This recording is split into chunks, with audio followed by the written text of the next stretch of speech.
Hello. Today we're going to talk about one of our favorite topics, Halloween.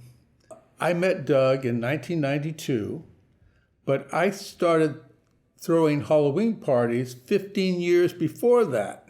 So when I met Doug, we just fit right together, and he was a good partner, came up with crazy costumes, and we had a blast, and we still do. And Jack had a rule: if you're invited to his Halloween party, you have to wear a costume. Yeah. In fact, I think you threw a few people out. And I did, and I regret it. I really regret Well, it. couldn't they just throw on something and come back? Well, some people went to a local store and they bought a cheap costume and came in. That was great.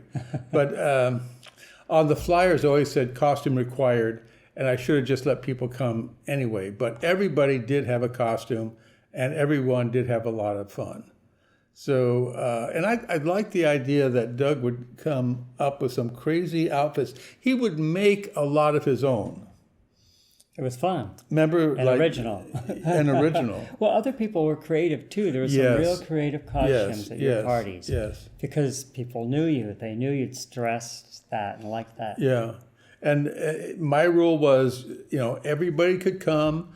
Bring your friends. I don't need any notice. We always had a lot of food, a lot to drink. And I mean, my mom would always say, how could you have so many people over? You don't know who these people are. I loved it. She didn't like people. I love people.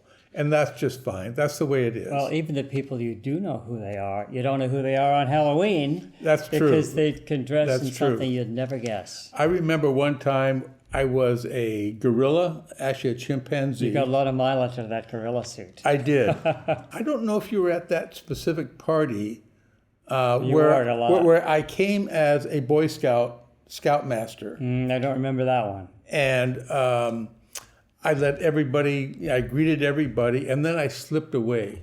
And I went next door, and I had a gorilla suit there.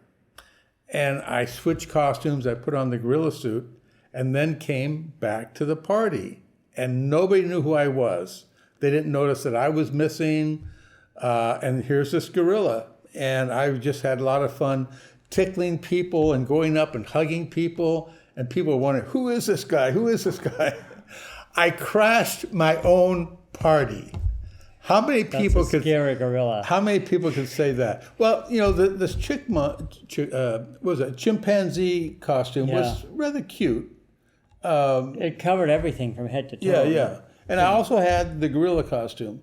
And sometimes after, or I would say on Halloween night, because the parties were usually the Saturday before, but Halloween night, I would be in the bushes in front of the house in a dimly lit area. And as kids approached the front door, I was there in the bushes, and I would just... You scare the hell out of them. I would be gentle. I just come out a little bit, my big old gorilla suit. You were gentle. And I just came out like this, And there was this one neighbor who lived maybe a block from me. It was a Japanese family and a little boy, probably around 8 years old. And he was dressed as Superman. And when he saw me, he looked at me, and I stood up from the bushes, and he came over and gave me a big old hug and said, I love you. That was the neatest thing. Not every kid had that reaction. Someone I saw little girls running, screaming off of your doorstep. I never went like this. I just sort of got up and made a little movement, and they took off. But that was good. And then sometimes you had crazy food, punch with eyeballs in it. And quite often you had a friend come who was semi-professional show person who would always dress up, usually as a chanteuse showwoman or a famous female singer. He would come in, and he was good. He was really good. Yes. He came in, he had music, he brought his own music, and his lip syncing was very good, and everybody appreciated his shows. You're talking about Jack Hobush. Yes. And he won't mind mentioning his name.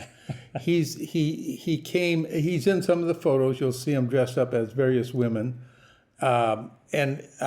He was so good. He just loved it. It really made me feel good. There were a lot of Halloween parties in the gay community. But when people said, Jack, I like yours the best. I always come to yours. And that just made me feel so good. I really enjoyed it. Sometimes they had like 2 Halloween parties. I had one for like straight friends and family, the other for all gay and lesbian people. But I stopped doing that, and I just had one party.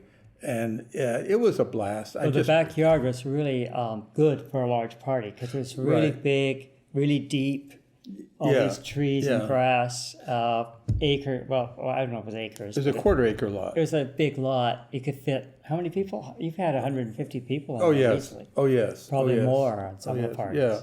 And of course, even in when we had them in Buena Park or in Long Beach. That was a big yard, too. Yeah, we could fit a lot. Yeah. We had houses that were party-oriented, and that was really, really important to me when I bought the house. But it was nice, and I always look forward to Halloween. So I hope you appreciate the pictures that I've showed you, and do enjoy Halloween and dress up.